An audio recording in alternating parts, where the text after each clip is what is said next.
Bupati Padang Pariaman John Kennedy Aziz melantik pengurus TPPKK Padang Pariaman periode 2025 sampai dengan 2030.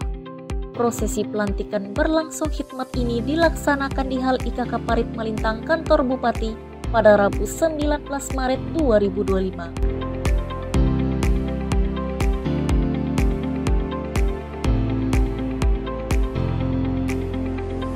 Bupati JKA dalam arahannya menyebutkan bahwa pelantikan ini merupakan simbol amanah besar yang baru saja diemban oleh para pengurus tim penggerak PKK Kabupaten Padang Pariaman. Dirinya tak urung menyampaikan ucapan selamat kepada pengurus yang baru saja dilantik.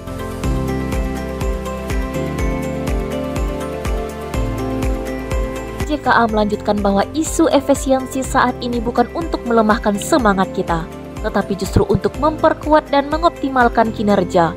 Oleh karena itu, TPPKK dituntut untuk semakin kreatif dan inovatif dalam menjalankan program di daerah, dengan tetap memaksimalkan hasil meskipun dengan anggaran yang terbatas.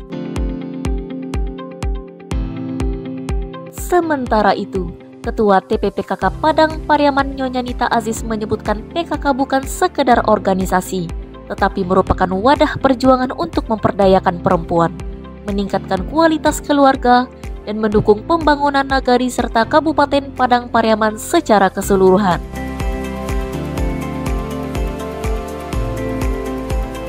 Terakhir, Ketua TPPKK Padang Pariaman menitipkan harapan dan agenda besar bagi pengurus yang baru saja dilantik.